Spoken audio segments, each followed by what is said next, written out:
It's changing. It's moving through the corporate world. It's moving through the educational system, through children's programming, through the web, through big tech.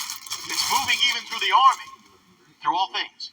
Beyond it is a totalitarian thing that most of us who've grown up here are not even used to in America. You know, we started talking like years ago. They talked about, okay, political correctness. Okay, that's they said, but now this thing has morphed into this. It's the same thing.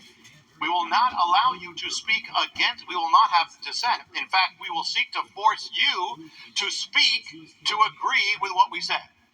You know, in 1984, George Orwell's warning is that at the end, the government that's not enough to say don't speak it. They seek to force the man to praise the government. Well, that's what it's seeking to do. Celebrate. And if you don't celebrate what the Bible says is wrong, we will come again. We will punish you.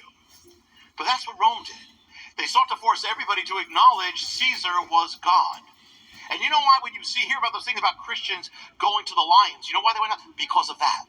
Because they refused to offer sacrifices or incense to Caesar. That's why they went to their death. It's a totalitarian impulse in our world today. Roman impulse.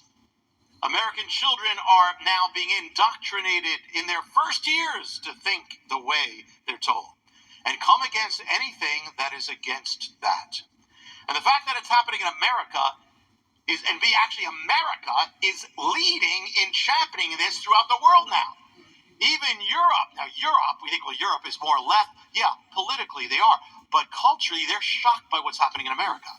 They're seeing America as an ungodly thing that's seeking to force all this immorality on them. It's scary that it's America because America was the only thing that got, at least political thing or national thing, that was actually stopping these things up to this day. Lincoln said America is man's last best hope. In the 20th century, America fought against all these things, all these totalitarianism, but now it's giving into it. It's championing it.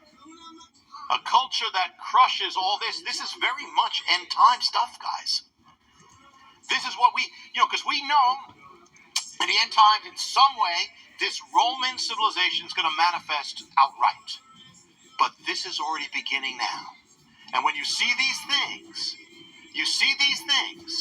a culture that seeks to crush every form of dissent, combined with the fact that the very issues they're trying to crush are particularly biblical issues or biblical morality. And it actually tends to be anti-Christian, which would lead us to conclude that this is all linked to what the Bible says will be in the last days.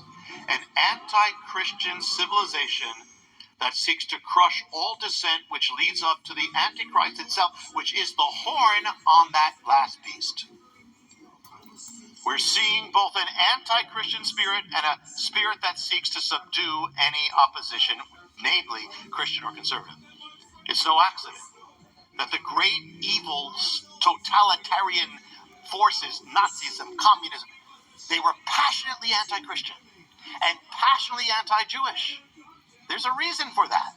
That's the beginning of the spirit of the Antichrist. And it's not just a matter of end-time prophecy. It's affecting your life now.